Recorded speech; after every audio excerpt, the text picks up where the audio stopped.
Anda kembali menyaksikan Kominfo Newsroom. Pemirsa, Presiden Joko Widodo secara resmi membuka Trade Expo Indonesia ke-39 yang berlangsung di AISBSD Tangerang Selatan. Dalam sambutannya, Presiden Jokowi menekankan pentingnya digitalisasi dalam memasarkan produk-produk Indonesia, seiring dengan kondisi ekonomi global yang masih belum stabil. Presiden Joko Widodo secara resmi membuka Trade Expo Indonesia ke-39 yang berlangsung di AISBSD Tangerang Selatan. Dalam sambutannya, Presiden Jokowi menekankan pentingnya digitalisasi dalam memasarkan produk-produk Indonesia seiring dengan kondisi ekonomi global yang masih belum stabil. Presiden mengungkapkan bahwa saat ini ekonomi global tumbuh lambat hanya sekitar 2,6% hingga 2,7%. Di sisi lain, inflasi global yang diperkirakan berada di angka 5,9% masih menjadi tantangan bagi banyak negara. Presiden juga menyoroti banyak negara sudah mulai khawatir dan bersiap melindungi pasar domestiknya dari masuknya produk impor dari Cina yang masif dengan harga yang jauh lebih murah. Presiden menyampaikan Indonesia sebagai negara dengan pasar yang besar dengan penduduk terbesar keempat di dunia harus mampu melindungi pasar domestik dan memasarkan produk dalam negeri secara luas ke luar negeri.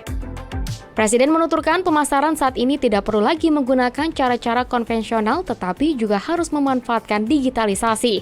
Indonesia harus dapat masuk secara masif secara digital dalam memasarkan produk-produk dalam negeri. Pemasaran juga jangan selalu dengan cara-cara konvensional. Sekarang sudah eranya digital. Kita harus masuk secara masif ke sana untuk memasarkan produk-produk negara kita Indonesia. Saat banyak negara melakukan restriksi akibat perang dagang, menurut saya di situ ada peluang. Saat banyak negara mengalami inflasi tinggi, menurut saya di situ juga ada peluang. Dalam kesempatan yang sama, Menteri Perdagangan Zulkifli Hasan mengatakan capaian ekspor produk Indonesia dalam Trade Expo Indonesia terus meningkat. Ia menyebut setelah 10 tahun lalu pertama kali diluncurkan, capaian ekspor lewat Trade Expo Indonesia telah mencapai 30,5 miliar US dollar atau setara dengan 476 triliun rupiah. Pada tahun 2014 atau 10 tahun yang lalu, masih di J-Expo Kemayoran, Trade Expo Indonesia pertama pemerintahan Presiden Joko Widodo menghasilkan transaksi sebesar 1,42 miliar dolar 10 tahun yang lalu. 10 tahun yang lalu. Tahun lalu 2023 total transaksi Trade Expo Indonesia mencapai 30,5 miliar US dollar. Berkat kerja keras seluruh pemangku kepentingan, utamanya dukungan Bapak Presiden, Trade Expo mampu menggapai kemajuan signifikan dalam kontribusinya terhadap pertumbuhan ekonomi menuju Indonesia maju. Mengusung tema Build Strong Connection with the Best of Indonesia, Trade Expo Indonesia pada tahun ini berfokus pada peningkatan citra produk Indonesia yang lebih inovatif dan spesifik melalui 3 zona. Zona pertama yakni Food, Beverage, and Agriculture. Zona kedua Manufaktur dan zona ketiga yakni Home Living, Fashion, and Service. Selain pameran akan diselenggarakan juga beragam program pendukung yakni Business Matching yang mempertemukan eksibitor dengan buyer dari luar negeri guna melakukan kontrak serta kontrak dagang.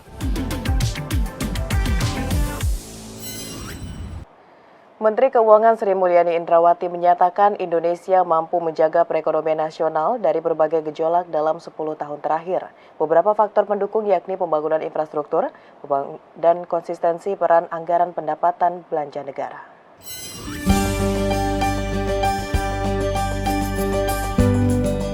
Menteri Keuangan Sri Mulyani Indrawati menyatakan Indonesia mampu menjaga perekonomian nasional dari berbagai gejolak dalam 10 tahun terakhir.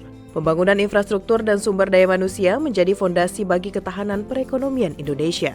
Selain pembangunan infrastruktur dan sumber daya manusia, Menkyu menyebutkan konsistensi peran anggaran pendapatan dan belanja negara atau APBN dalam menjaga masyarakat dan perekonomian, juga menjadi faktor yang mampu menjaga perekonomian nasional selama 10 tahun. Anggaran infrastruktur dalam APBN terus meningkat sejak 2014 dan telah menghasilkan berbagai capaian sarana prasarana transportasi, pendidikan, perumahan, sanitasi, pengairan, maupun infrastruktur digital.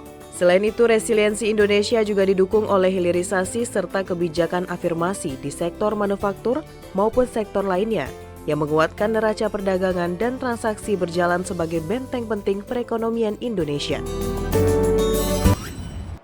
Menteri Dalam Negeri Tito Karnavian menyebut inflasi year-on-year September 2024 yang mencapai 1,84% dianggap sebagai inflasi terendah dan terbaik. Angka inflasi 1,84% adalah angka terendah dalam 4 periode pemerintahan, bahkan kemungkinan sejak kemerdekaan Indonesia. Realisasi inflasi Indonesia pada bulan September 2024 terkendali di level sebesar 1,84% year-on-year atau lebih rendah dibandingkan Agustus 2024 sebesar 2,12% year-on-year dan masih masuk pada rentang target 2,5 hingga lebih kurang 1%. Menteri Dalam Negeri Tito Karnavian menilai tingkat inflasi ini merupakan yang terendah dalam 20 tahun terakhir, serta secara umum daya beli masyarakat tidak mengalami penurunan. Tito menjelaskan daya beli masyarakat dapat dilihat dari inflasi inti seperti sektor rekreasi, restoran, jasa, pendidikan, hingga perawatan pribadi. Di bulan September, perawatan pribadi dan jasa pribadi mengalami kenaikan inflasi sebesar 0,38%. Hal ini menandakan bahwa daya beli masyarakat masih tinggi. Sementara kenaikan inflasi untuk sektor pendidikan mencapai 0,29% dan restoran 0,13%. Di sisi lain, makanan, minuman, dan tembakau mengalami deflasi atau penurunan harga. Kondisi ini merupakan sinyal yang baik lantaran mencerminkan harga pangan turun, suplai, dan distribusi bahan pangan berjalan lancar. Bahkan selama masa pemerintahan Pak Jokowi sekali lagi adalah terendah.